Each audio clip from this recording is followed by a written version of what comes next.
Imagine a baby plant slowly skewering a living person, like nature's own horror movie. Except the version we binge on isn't real. The true story is older, slower, and scrawled in two travel diaries everyone forgot.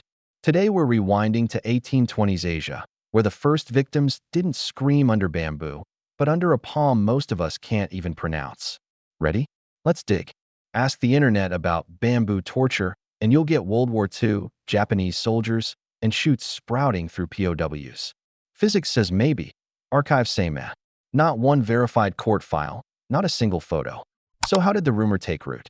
Blame two dusty journals from 1824 and 1827. One British coffee planter calls the method the slow palm. A sea captain anchored in Bangkok writes of prisoners hoisted above Nipah sprout. Nipah, not bamboo. Swap that vowel, and the whole timeline shifts. British Ceylon, today's Sri Lanka, smells of coffee, sweat, and colonial rules. A laborer swipes a few sacks of beans. Punishment options, 20 lashes or something greener. The local headman picks the stump of a freshly cut Nipah palm, ties the thief belly down, and walks away. April humidity does the rest. The planter's diary stays cold-blooded. On the morning of the third day, the shoot had penetrated the abdomen, and the man expired with a sigh rather than a scream. One sentence, zero drama, 1824. That's a century before anyone whispers bamboo torture in the Philippines. The page is still in the Kandy courthouse, coffee-stained, folded, ignored. Shift 3 years north. King Rama III's army drags supplies and a French missionary through jungle trails. In the baggage train log, we find an entry about a Malay spy staked above. You guessed it, Nipah. Locals nickname the punishment my Rio, the creeping stick.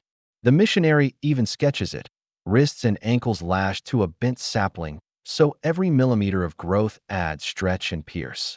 The drawing lives in Paris, box 127, cotton glove rules. Again, no bamboo, no World War headlines. Just two cultures, same plant, same horror. Pattern, not rumor. Fast forward to 2008. MythBusters straps ballistic gel torsos over bamboo in a greenhouse. 48 hours later, 6 inches of green spear. Possible? Absolutely. Routine? Nope. The test used pampered bamboo under heat lamps, not wild Nipah during monsoon. Still, the experiment stitches plausibility onto those 1820s eyewitnesses. Nipah grows slower, bamboo faster. Both can kill if you're patient and cruel enough. Wartime needs a villain. Bamboo sounded exotic, photos of shoots already in travel mags. Allied POWs swapped campfire tales, propaganda loved it. Memoirs copied each other, footnotes leading back to the same ghost rumor. Meanwhile, the original diaries sat in archives too dusty for comic books. Simple story beats complicated truth every time. We don't know ages, only aliases. The thief, Matawan, Malay for the prisoner. Both poor, both broke local rules, both fertilized a palm until it killed them. Their deaths lacked the theater of axes or gallows, just chlorophyll, humidity, and time. Yet they own the grim medal of first documented plant execution fatalities. History's relay of horrors started with them, even if later runners forgot who passed the baton. Still relevant? Absolutely. Spotting how atrocity myths bloom teaches us to doubt the next viral outrage. Plus, cruelty scales. You don't need electrodes when a backyard sprout will do. Eco-activists now call girdling tree torture, echoing my Rio whether they know it or not. Language keeps receipts even when textbooks don't. Enjoy excavating buried stories? Subscribe and hit the bell. Drop a comment. Which historical myth needs a reality check next? Psychologists call it an availability cascade. Repeat something scary, it becomes true-ish. Add foreign jungle, wartime fear, and boom, bamboo torture goes viral. Meanwhile, the slower, documented Nipah executions feel too regional, too colonial, too messy. Simple wins the retweet war. Our job is to pump the brakes and ask, where did we first hear this?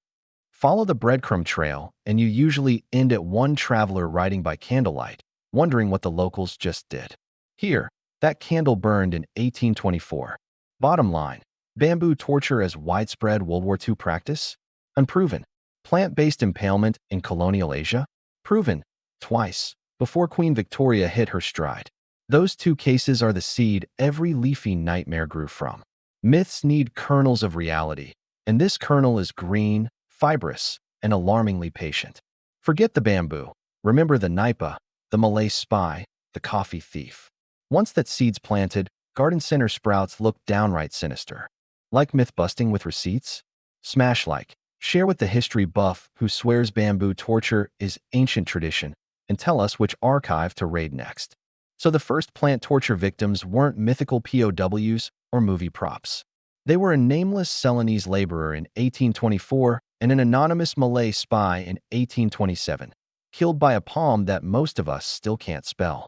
The 20th century bamboo legend is just a fuzzy photocopy of their 19th century reality, faded, distorted, but traceable. And trace it we did, from musty archive boxes to this script. Remember, sometimes the most terrifying innovations aren't cooked up in wartime labs. They're already in your backyard, waiting for someone cruel enough to water them.